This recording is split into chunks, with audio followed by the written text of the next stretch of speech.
Hello everyone and welcome to this new video. Happy 2026! Let's hope this will be a good year.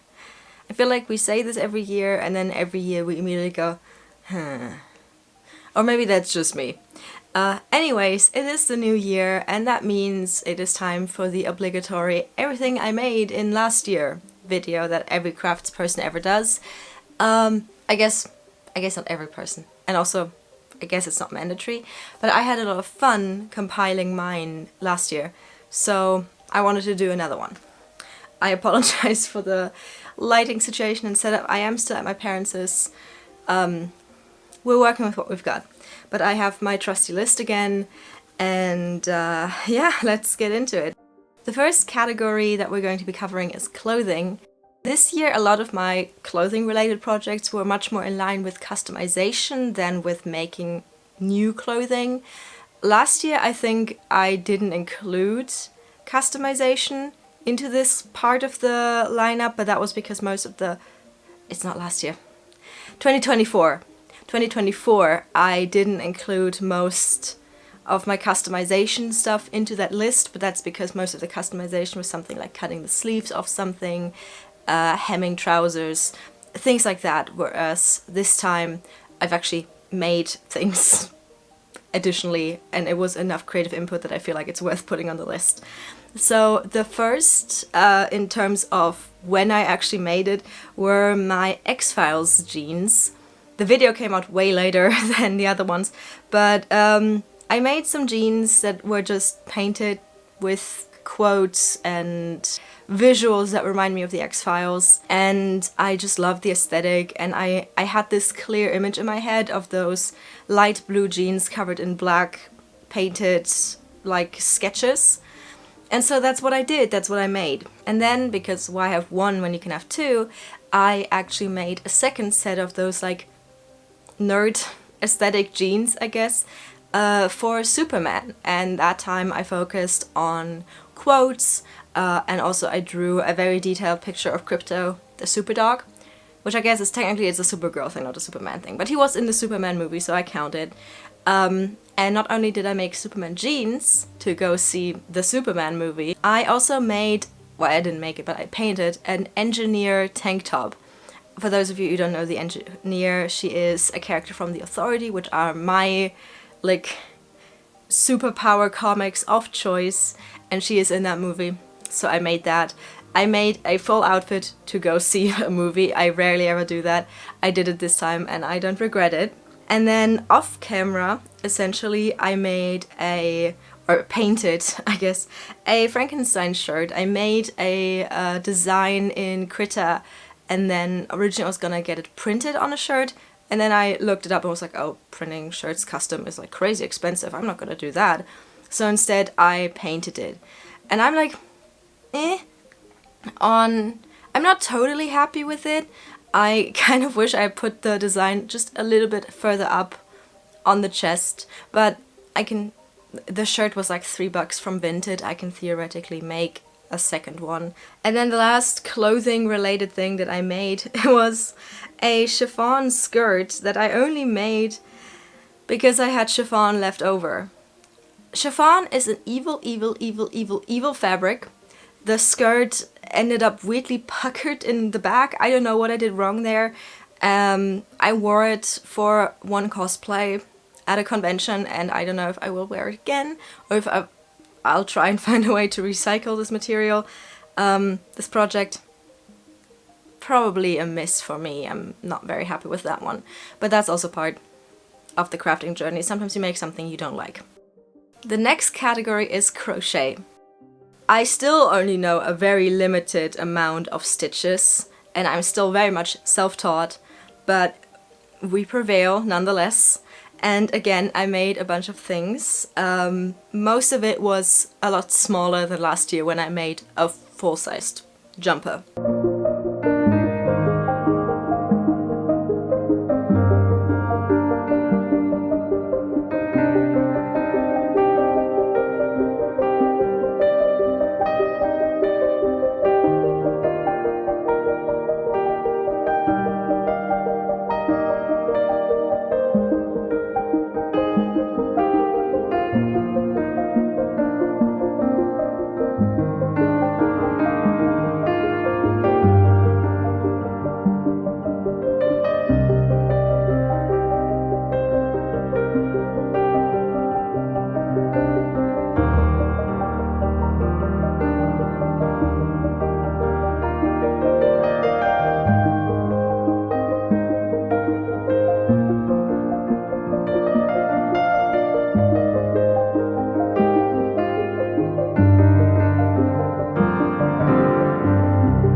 I made a little scrap beanie. I love scrap beanies. I think those are so cute. And I had seen this one beanie on Pinterest over and over and over. I'm gonna actually look up the person that originally made it, because we credit people properly in this house. It's a brown beanie with a bunch of embroidery and detailing to look like little toadstools in moss, and that was my inspiration. But it's a scrap beanie, so I used up just all the scraps of brown yarn because I just had so much brown yarn lying around. And I also still had some embroidered mushrooms that I had made for my original Caduceus cosplay that I never ended up wearing. So I just had some leftover stuff. So that was really just a, I want to use some of the stuff I have sort of thing, which I do think is very important. It is something that's important to me at any rate. My one big boy crochet project this year was a shawl that I made to look like it could belong to Caduceus clay, because hopefully I'll finally get around to cosplaying this lovely cowman. I love him. I need to get back into cosplaying him and actually make a costume that I feel good wearing. I took an anti-capitalist fashion course this year, a project seminar, and one of the things we did is we visited a yarn mill, and then a while later at a knights tournament of all things, I found a person selling yarn that they are custom dyeing, and it is yarn from that specific yarn mill, so of course I had to go and buy it, and they had the perfect colors for Caduceus. So I made a shawl. I've never made a shawl before, and I also still don't know how to read crochet patterns, so this was very much a I'm gonna figure this out somehow sort of situation, but I do really like how it turned out. The first cosplay thing I did, again, has to do with Caduceus. Actually, I have two Caduceus projects on this list. One, I actually repurposed the bodice I made for my initial Caduceus cosplay, the one that I never wore but didn't make a video about. And I cut out pieces for a corset type thing, a corset belt, out of that material, trying to preserve as much of my initial embroidery, and I think it turned out alright. It is of course not a bone corset, it doesn't give you any sort of waist reduction, but that wasn't something I was looking for. And then I also made a staff for Caduceus, and I made this out of a lot of cardboard paper and glue, and I think it looks very good for it just being those very simple materials, and a lot of paint obviously. But yeah, I made a staff for Caduceus, so in case this wasn't obvious, we're going to go for a Caduceus clay cosplay in 2026.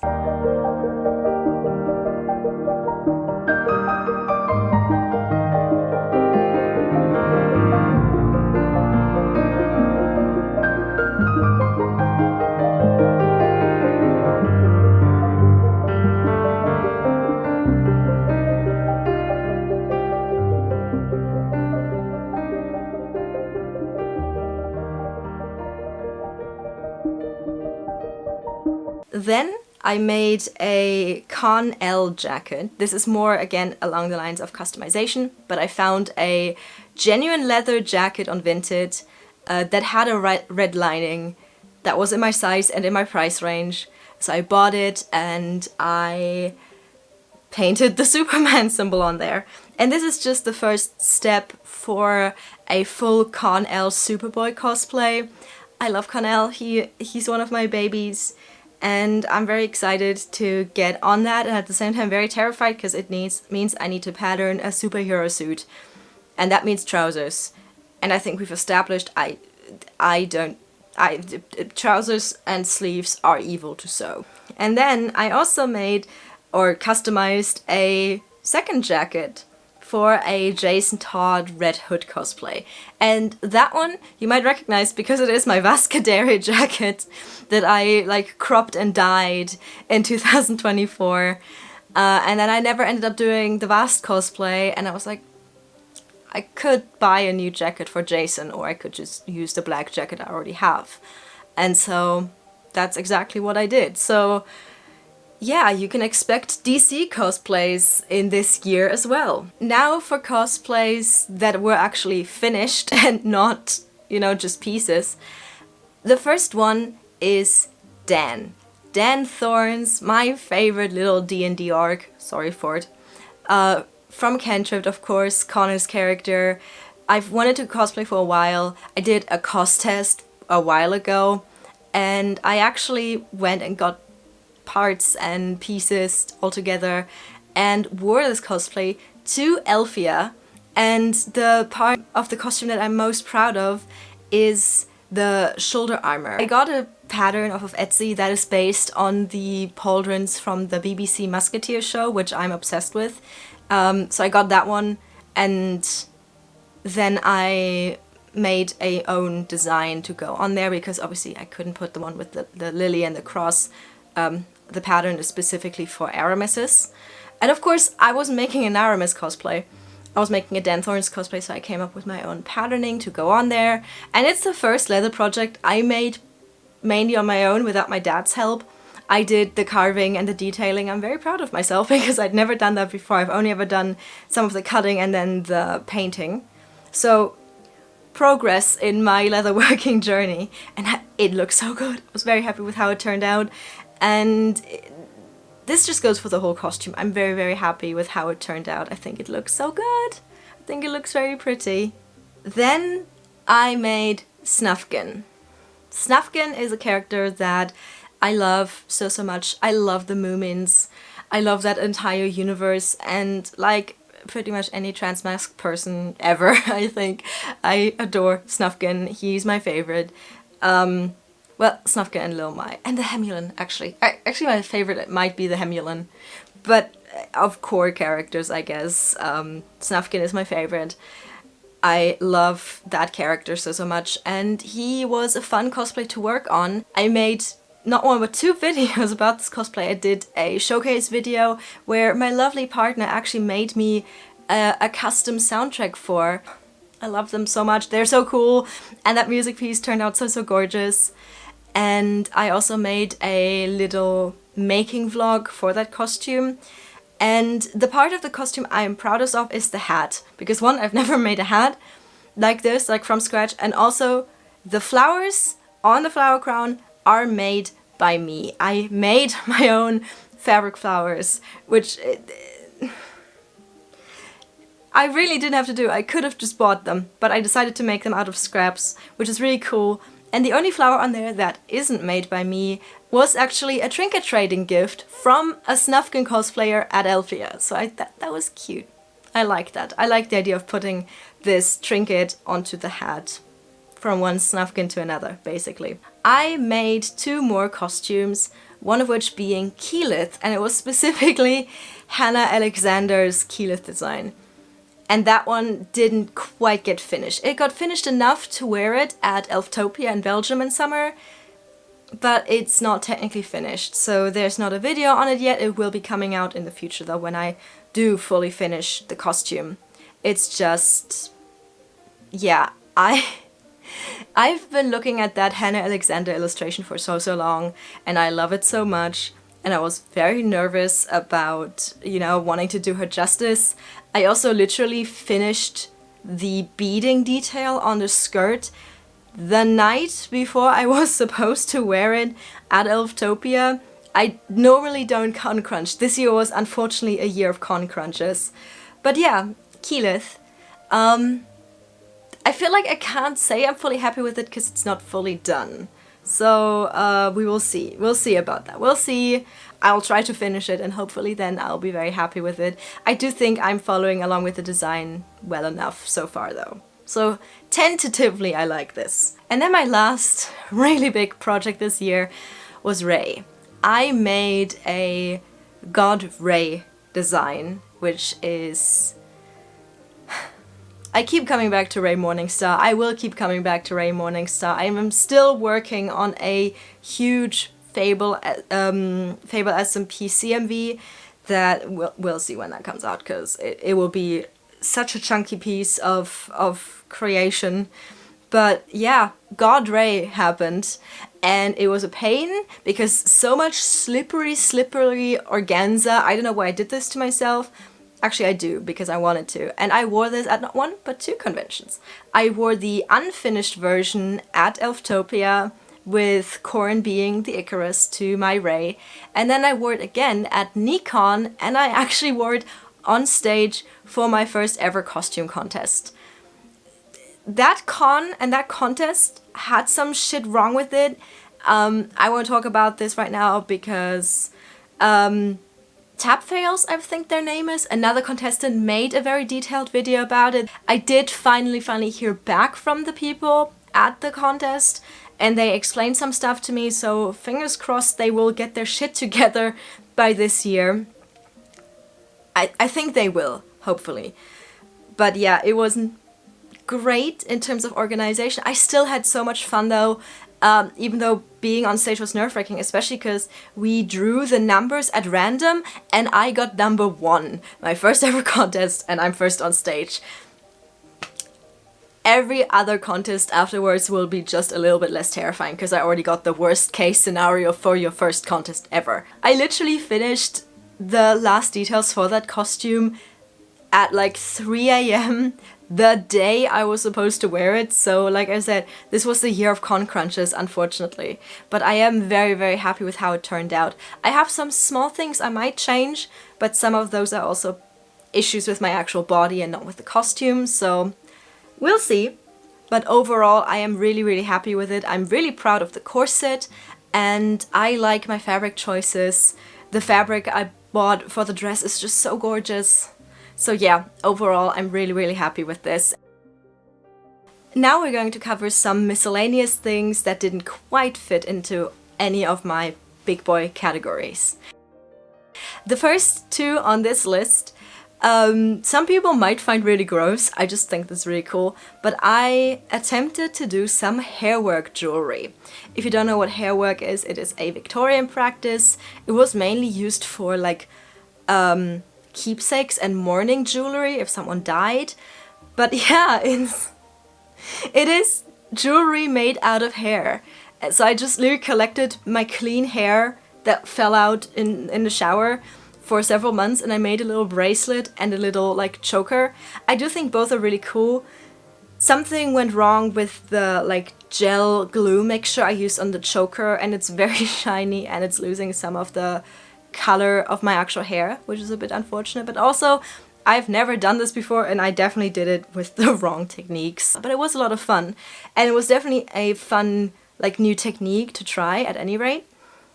And then I also just made a little choker out of some leftover materials from my Enderian cosplay with an orchid I had embroidered and not used for the dress. It's nothing special, it's a choker necklace. And then the rest I made were little dolls and figurines. The first one being, I made a hand. I made Thing from the Addams Family.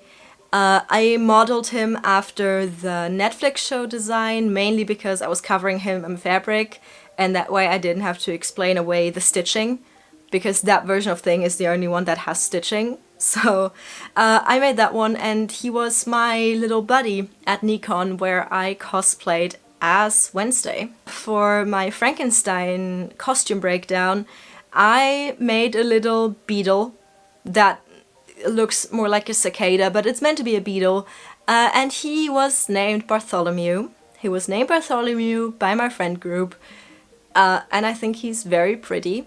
I have no idea what I'm gonna do with him, but he exists. And I think he's gonna become a buddy for Caduceus, because it feels correct. It feels correct. And then I just made 2 small things. I made 2 worms.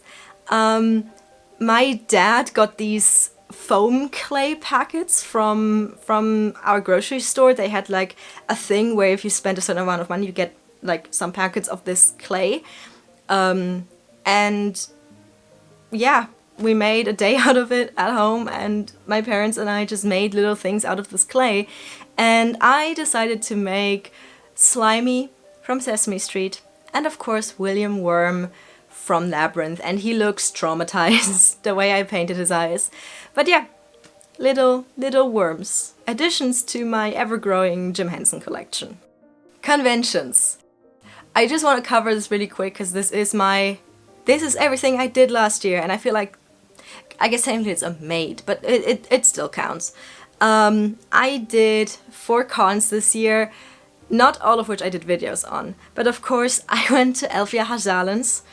I'm hoping this is even remotely close. Dutch people, I do not speak Nederlands. I hope this was okay. This was the last time that was ever possible, because this is the last time the convention was held at this location. So I knew I really wanted to go. Corn decided to go with me. We had so much fun. We met so many great people. I got to briefly meet some of the Critical Role cosplayers that I've been following for so long. They even posed for my video, which was so nice. And they all looked so great. It was really fun. I did regret not bringing a Critical Role cosplay just because there were so many critters there. But we might remedy that this year. And yeah, Charlotte tagged along on the second day, which was lovely. We did meet some Fable fans. I got a bracelet from a Fable fan. It was lovely. It was really nice. It was just nice. It was a great event. I loved it. Then a similar event that went a lot more poorly but still was a lot of fun was Elftopia in Belgium, which I also have a video on. No Charlotte for that one, but I did have Corn again, because obviously in Belgium I was staying at Corn's. That kind of makes sense. This is that pink pony club I heard so much about. And it was a lot of fun. That's where I got to wear Keyleth and Ray. Yeah, everything I have to say about that convention is in that video, so if you're interested in that, just head over to that video. But it was a lot of fun. And then I went to 2 more conventions I didn't film at. One was the Frankfurt Book Fair. I went with my friend Julia because we wanted to go to the signing and meet and greet with V.E. Schwab, but there was some miscommunication things, so we didn't end up lining up in time because we were, there was a reading first, and then signing. We should have basically been queuing for the signing while the reading was happening, which we didn't realize. So yeah, we got a reading for the lesbian vampire book. We didn't get to have our book signed, which is unfortunate, but it was still a fun event. I bought some fun books. It was a lot of people though. Not great. But my personal highlight was actually, we did go to a talk of Aladdin Emma Falani, who is one of my favorite social scientists. And that was really cool. That was a highlight for me because, yeah, I am still an anthropologist and I am also a nerd for social sciences. So that was really, really fun. And then my last con of the year was, of course, NeCon. Like I said, anything to say about how that convention went, Tab Fails already made a video on. I did have fun. I got to meet some amazing cosplayers. And like I said, I did the contest on that same weekend, so overall it was really fun. And finally, community projects. Of course, first we had Skybound, which concluded this year, Skybound SMP, and I don't think in my brain I've fully finished with Skybound and with Elwood. I feel like I still have so much thoughts and so much love for him because he was such a personal character to me.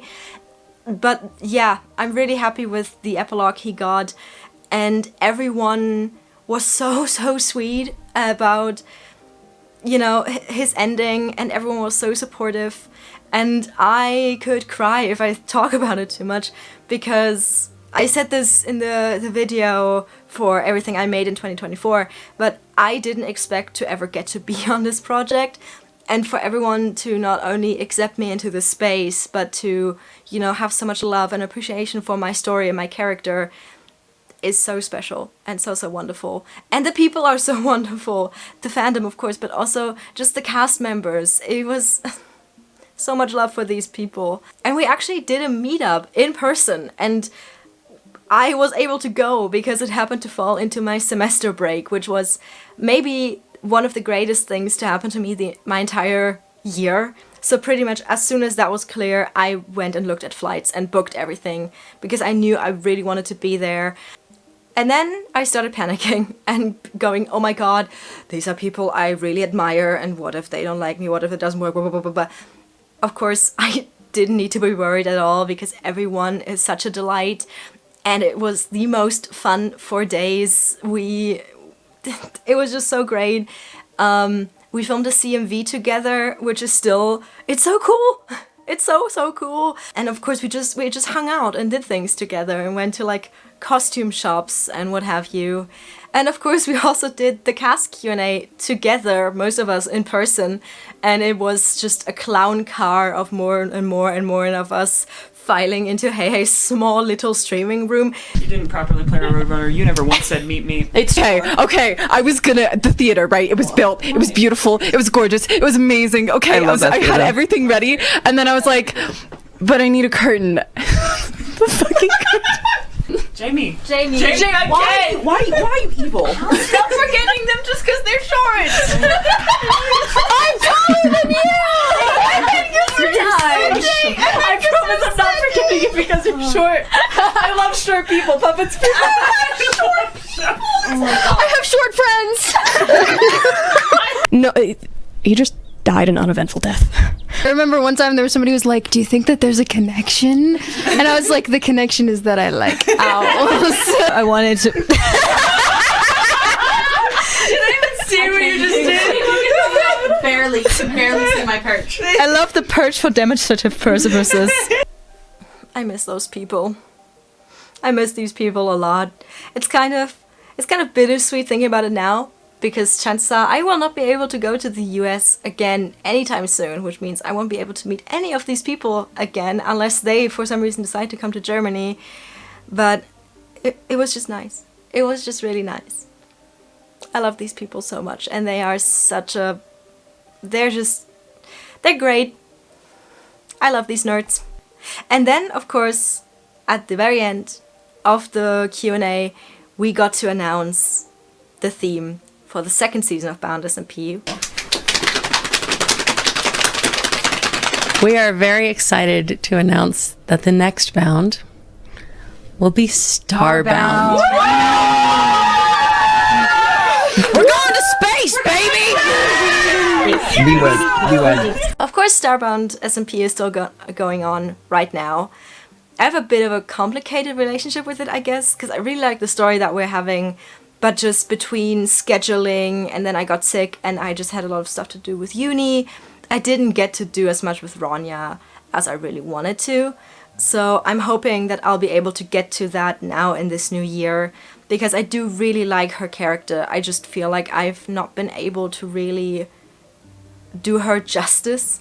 And I think I'm being very hard on myself because, I don't know, I have a very high standard for the storytelling I do. So I'm really hoping that I get to do her and the story overall justice in this new year. I think I will. I just need to figure some stuff out. But yeah, so that story is still ongoing. So I'll continue to tell it over on my VODs channel. Yeah, that is ongoing. But of course we have one more project that I was allowed to be a part of this year that isn't Bound SMP. The Frankenstein Files. Do you think I'm going to murder you? Well, I don't know. You're driving me to a remote secondary location with the promise of a surprise that you're saving until we get there. What was I supposed to think? That I had a surprise of some kind. I mean, first of all, we are barely 15 minutes out of town. This is not remote. And second of all, I wouldn't. I'm not gonna kill you, Christopher. Oh, excuse me for being concerned. We steal body parts, Victor, regularly. From dead people. Murdered people are dead people. Connor approached me about this, I think November 24, and originally it was just like, hey, this is a project I'm doing. Would you maybe want to read over the pilot script? And then I get asked if I want to be in it. And of course I did. And I got to be Christopher. I will keep this very short because Connor and I recorded a full-on, long-ass special episode that will be coming out on like the Wayward Bones side of things at some point, all about Christopher. So I'll keep it brief here. But just, I loved being part of this project. It might be the coolest thing I did all year, and definitely one of the coolest things I've done or will ever do in my entire life. It is such an amazing project with such amazing people that I love so much, and feel kind of a little bit woozy that I got to be in this amazing cast. But yeah, just I love these people and I love this project, and I'm so glad that I got to be a 1970s queer little not even straight man, just I guess that's technically the role he fulfills, but I love Christopher so much, and I'm so happy that I got to be him and that I got to be on this project. I have so much appreciation, but I do not have words to articulate them well enough. Big love at all of the Frankenstein Files people, basically. That's all I can say. Big love. Many hearts.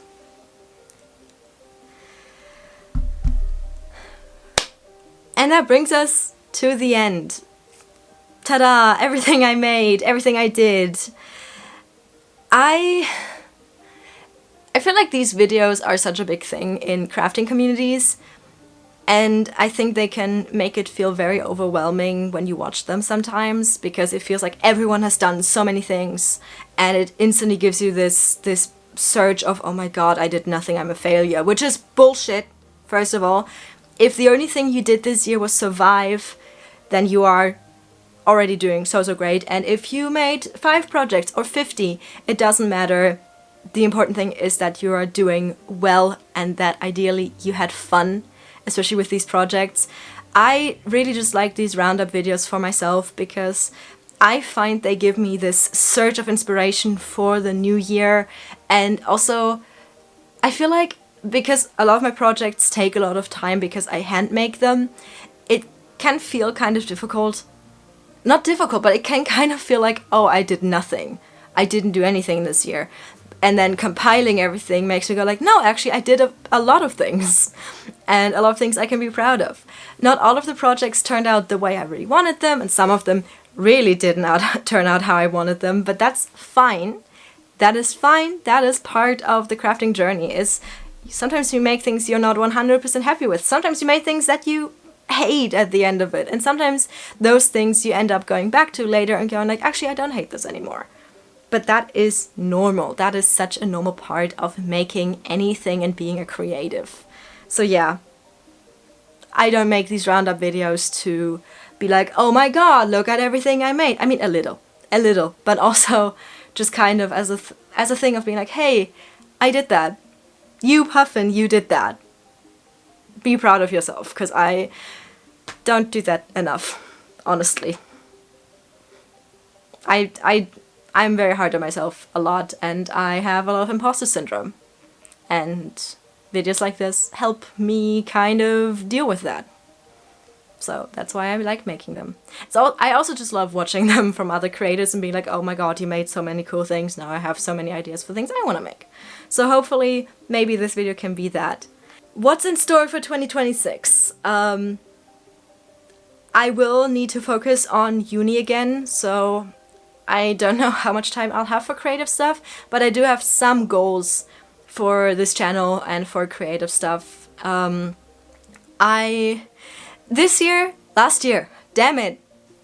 year, I started making a bunch of video essays that are along the lines of media analysis and media dissection, which is something I do a lot as in my capacity as an anthropologist, and they were a lot of fun for me to make. So I think I'll probably make a few more of those. I actually already have a script for one that I wrote up literally January 1st. To do with what happens if showrunners don't respect their audience at all. No idea what show this could be about. No idea. No, but so yeah, I have a few more like media analysis and media history type videos lined up that I hope people will like. Generally those videos were very well received, especially the first one, the 3 Investigators video. And they're just fun for me to make as an anthropologist. This is something I've studied. This is something I'm actively still going to uni for and getting my master's in. So yeah, this is something I think is really cool and that I would like to pursue further. I would like to get more into puppetry. people who know me know this. I am a huge puppetry fan. I love puppetry. And I have a plan for not 1, not 2, but 3 different puppets I want to make in this year. We'll see if I get to it, but puppet things are technically on the list of things I want to make. They're on the list. We'll see if I get there. Then, of course, cosplays. I have mainly Critical Role cosplays lined up. I would love to get to Caduceus, but also it is not a high priority one. I will finally get back to making my Caleb costume that was meant to be done middle of last year, and it just never was because life happened. Life always happens. But I have a specific deadline for my Caleb costume now. So Caleb will be happening finally. I'm so excited. I really want to go to a Comic-Con next year, Comic-Con Stuttgart. That is a big goal for me. And that brings me to my one big boy plan for this year. And this is very scary and nerve-wracking for me because it's something I've been wanting to do since like 2018. And 2018 or 19. I want to say 18. But also time is weird soup and my brain cannot process numbers because I have dyscalculia. The point is, I've been wanting to do this since around episode 23 of campaign 2 of Critical Role. And I've always put it off because it's big, scary, and I thought I didn't have the skill set. Unfortunately, now we are at the point where I have to realize I have the skill set. I no longer have any valid excuse not to do this. I, in 2026, am going to make a Molly Morg tea leaf costume, which means a fully embroidered and beaded velvet coat, among other things. I am terrified. I need you all to get this. I am so terrified and at the same time so excited. So that is the big boy project for this year that you can look forward to. There will be a video, and the video will probably be full of swearing and some crying because why am I doing this to myself? Velvet, beaded, embroidered. We all know why I'm doing this to myself. And this is also why other cosplays, including Caduceus, are taking a backseat in priority, because this will be a project I'll be working on for the majority of the year. And that's also part of why I really want to go to Comic-Con, because that would be like the highlight if I could not only make and finish a Molly Morg cosplay, but enter it into the Comic-Con cosplay contest. That is a tentative plan though. Really, what I really just want is to do the Molly Morg costume and get that code made, because I've been constantly thinking about it since I got into Critical Role. And that brings us to the end of this video. I've been recording this literally kneeling on a hardwood floor, knowing that I need to hurry to get it done before my dad comes back home from grocery so we can have breakfast. So we are working with a very interesting time frame here, and also with less than optimal lighting that I will have to tweak in my editing software to make it look somewhat cohesive. I really hope that will work out just well. If not, yellow tint is what we're dealing with. But yeah, that was 2025, and now we're in 2026 with really cool projects lined up. I'm excited. I'm excited for this new year. A bit existential, but mostly excited. And I'm excited for all the projects that are going to be upcoming. Not just mine, but the projects of my friends, of course. And a lot of people joined us on the journey this year, and I'm very thankful for you. I'm so thankful for everyone who joined the journey, for everyone who's been kind about Elwood and about Ronja and just about all of my projects, and who've been supportive of all of the creative nonsense I've been doing. Just so much love to all of you. And again, I know these yearly roundup videos can feel incredibly overwhelming because it feels like everyone has done so much and you have done nothing. If the only thing you did this year was survive, that is good enough. Anything else is bonus. And your worth, and also your worth as a creative specifically, is not measured by how much you do in a year. The important thing is if you're having fun with it. That is the most important part. And I had fun with most of this, except for the organza and chiffons. mainly the organza, the slippery organza on Ray. That one I didn't have fun with. But yeah, that's it. Happy New Year. On to new adventures. Bye bye.